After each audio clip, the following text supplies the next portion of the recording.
आज हम एक अत्यंत मधुर और गंभीर विषय पर मनन करेंगे कि हमारे ऊपर प्रभु की कृपा है ये कैसे जाना जाए।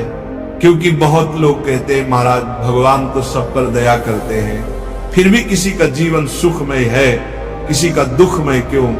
प्यारे भक्तों, भगवान की कृपा केवल धन पद प्रतिष्ठा या सुविधा के रूप में नहीं मिलती। उनकी कृपा आंतरिक रूपांतरण के रूप में प्रकट होती है।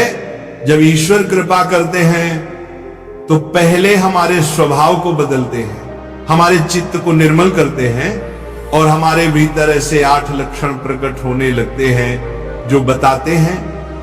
अब इस जीव पर हरि की विशेष दृष्टि पड़ी है। पहला लक्षण शांति और क्षमा। भजन प्रेमियों, जिस हृदय पर हरि की कृपा होती है वह घोर अपराध करने वाले के प्रति भी क्रोध नहीं करता। उसके भीतर क्षमा का सागर उमड़ने लगता है।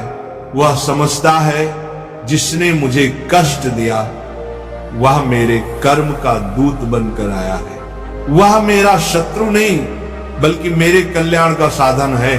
प्यारे आत्माओं, जो व्यक्ति अपराधी पर भी दया कर सके वह कृपा पात्र है। क्योंकि क्रोध वह अग्नि है जो पहले स्वयं को जलाती है और क्षमा वह वर्षा है जो आत्मा को ठंडक देती है। दूसरा लक्षण अनुसूया, दोष दर्शन का अभाव। सज्जनों, कृपा पात्र व्यक्ति किसी के गुणों में भी दोष नहीं देखता, उसकी दृष्टि ईश्वरमय हो जाती है।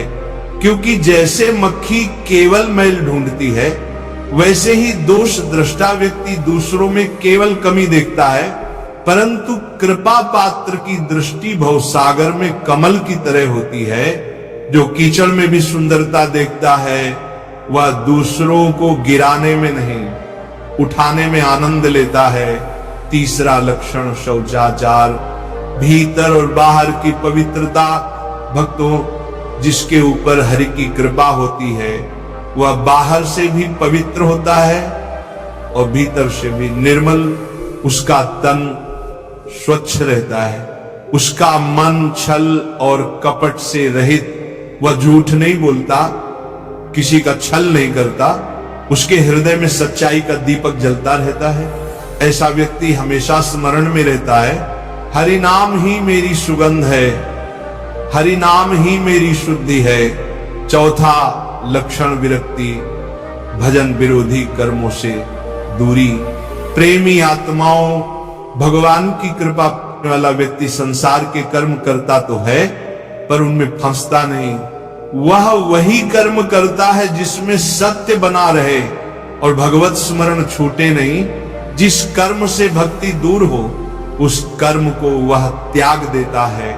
वह समझता है धन लाभ प्रतिष्ठा सब मिले पर यदि हरि स्मरण छूट गया तो सब व्यर्थ है। पांचवा लक्षण निष्कामता, भजन का फल दूसरों को देना।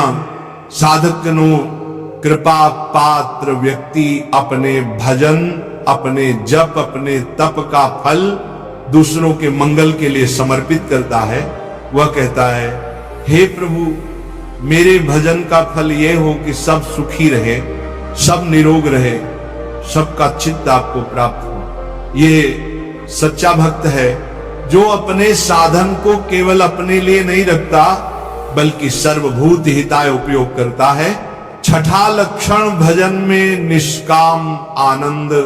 प्यारे भक्तों, जिसके ऊपर प्रभु की कृपा होती है वो अपने भजन से भी कोई लाभ नहीं चाहता। वह भजन करता है केवल इस भाव से कि भजन बना रहे, स्मरण बना रहे, प्रेम बना रहे। वह प्रभु से कुछ नहीं मांगता, न सुख न सिद्धि न मुक्ति। वह केवल इतना कहता है, प्रभु मेरा नाम आपके नाम में जुड़ा रहे। ये अवस्था ही हरि कृपा का चरम बिंदु है। सातवां लक्षण अमानित्व, मान सम्मान में असंतोष। भजन प्रेमियों, जिसके ऊपर हरि की कृपा होती है उसे मान प्रतिष्ठा और कीर्ति में रस नहीं आता। यदि कोई उसकी जय करे तो वह भीतर से सिहर उठता है कि प्रभु ये मुझ पर नहीं आप पर होनी चाहिए। ऐसे व्यक्ति के लिए संसार का ताली बजाना विष के समान है। वह कहता है जो सम्मान में सुख ढूंढता है वह संसार का सेवक है, और जो अपमान में भी संतुष्ट रहता है वह हरि का सेवक है। 8वां लक्षण निर्ममता। करुणा तो सब पर, ममता किसी पर नहीं। सज्जनों, कृपा पात्र व्यक्ति सब जीवों से करुणा रखता है, सबके प्रति मैत्री रखता है, परंतु किसी से ममता नहीं रखता, क्योंकि ममता बंधन है और करुणा मुक्ति है। भरत जी ने मृग पर करुणा की, पर ममता कर ली और अगले जन्म में मृग बने। इसीलिए प्रभु कहते हैं करुणा करो पर आसक्ति नहीं, प्रेम करो पर स्वामित्व नहीं। ऐसा व्यक्ति निर्मम, निरंकार और निर्भिमान होकर जीवन मुक्त हो जाता है। भक्तों, जब ये 8 लक्षण आपके जीवन में धीरे धीरे प्रकट होने लगे तो समझना भगवान आपके भीतर उतर रहे हैं। क्रोध कम हो रहा है, दोष दर्शन मिट रहा है, मन पवित्र हो रहा है, भजन में आनंद आने लगा है। यही हरि कृपा है जो इन 8 सूत्रों को हृदय में धारण कर लेता है। वह बाह्य से नहीं, भीतर से ईश्वर में हो जाता है। प्रभु की कृपा हम सब पर बनी रहे और हमारा जीवन भी भजन में निर्मल और शांतमय बनता जाए।